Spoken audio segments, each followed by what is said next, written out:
you say, I'm focused in a new project instead of I'm focused on a new project, then nobody is going to understand you.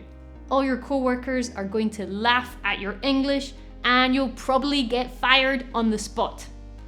I'm joking, of course. Confusing in, on, at is so common for people when speaking English as an additional language. It happens all the time. And believe me, you will still be able to communicate your message perfectly, even if you do confuse these words. However, maybe you work with people in English and maybe you're curious about learning some expressions that you could use in your everyday professional life. If you do have a little bit of time, then stick around and I will tell you 9 work-related activities that use in, on, at. Let's do it.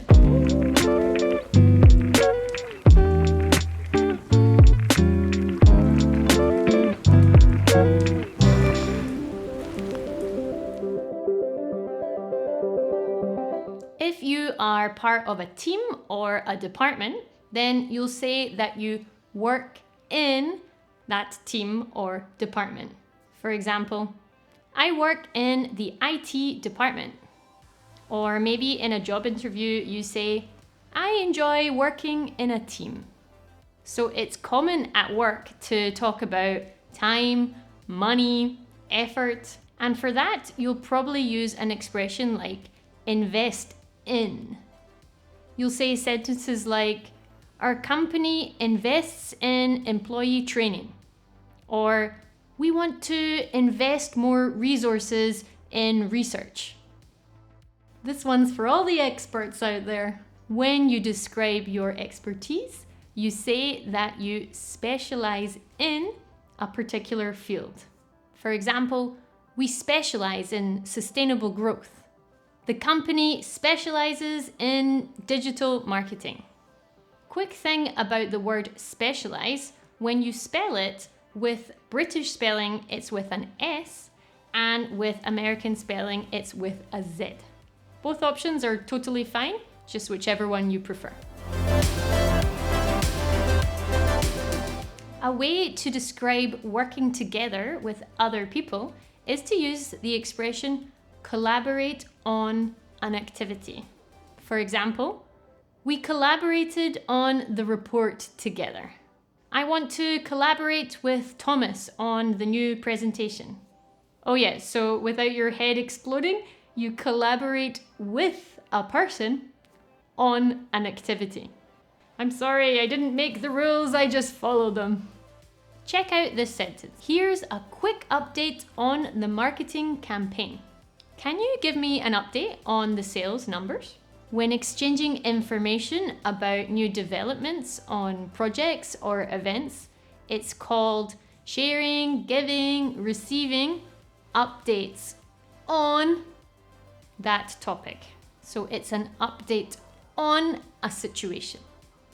So you work on a project, a task, an assignment, and when you do that, you focus your energy on advancing that particular project, task, or assignment. For example, I worked on that project last year. We're working on a more efficient strategy. If you're physically present in a location like your office, then you'll say, I am at the office today. This one can be confusing because people often mix up at the office or in the office. I get it, it's totally confusing because you can use both expressions. Use in the office if you want to emphasize that you are in an enclosed space. Imagine your coworker calls you and asks, where are you? In that case, you might say, I'm in my office, which really gives the impression of a room with 4 walls, a ceiling, a floor, more like a box. You'll say, I'm at the office when you're giving a more general location of where you are. For example, I won't be answering personal phone calls on Friday because I will be at the office all day. If you want a group of people to be influenced or reached by your activities, then you'll say a sentence like, our campaign is aimed at millennials. The app is aimed at commuters in the UK.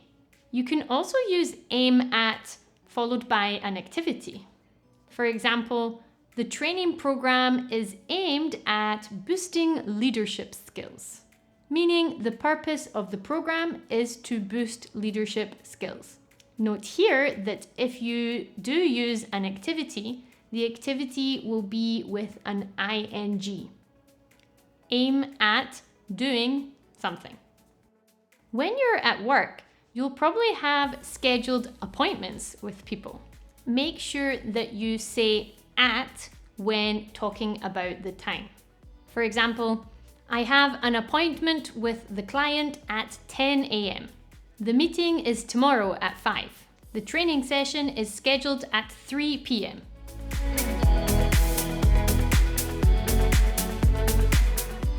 You've probably noticed when you hear words like in, on, at, they're often very soft in the sentence, and it's possible that you don't quite catch which word exactly was being used. And that's just part of the music of speaking English.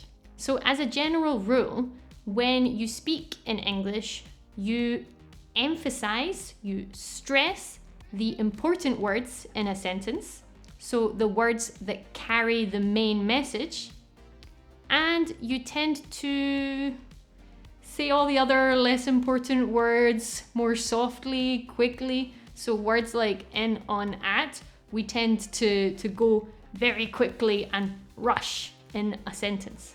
For example, listen to how I say this sentence. I want to invest in my education. So there, words like want, invest, education are the important words that express the main idea. Those words you're gonna stress in your sentence. You're gonna say them with a little bit more energy. And the other words like I, to, in, my, we say them very quietly and kind of rush them, kind of like mutter them like in a sentence. Which is another reason not to panic if you ever can't remember which preposition is the correct one. Say it quickly and quietly enough and no one's even gonna know. But you're gonna try say the right one.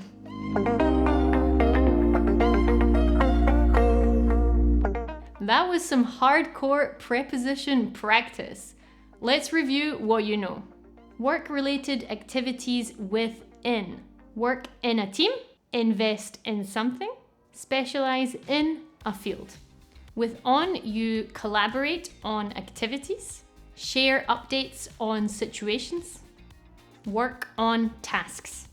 And with at, you work at a place, for example, at the office. You aim a campaign at people, or you aim at achieving a purpose, or you meet at scheduled times. And remember, when using words like in, on, at in a sentence, you're going to say those particular words much more softly than the other important words of the sentence, the main words of the sentence. I know this topic is a really tough one, so congratulations for taking the time to watch this video and enhance your English a little bit more. If you found this content useful, please like this video and subscribe to this channel. You'll find more learning materials at talktips.tv and my other social media platforms. Check the links in the description below. I hope this helps you in your work activities in English. Good luck!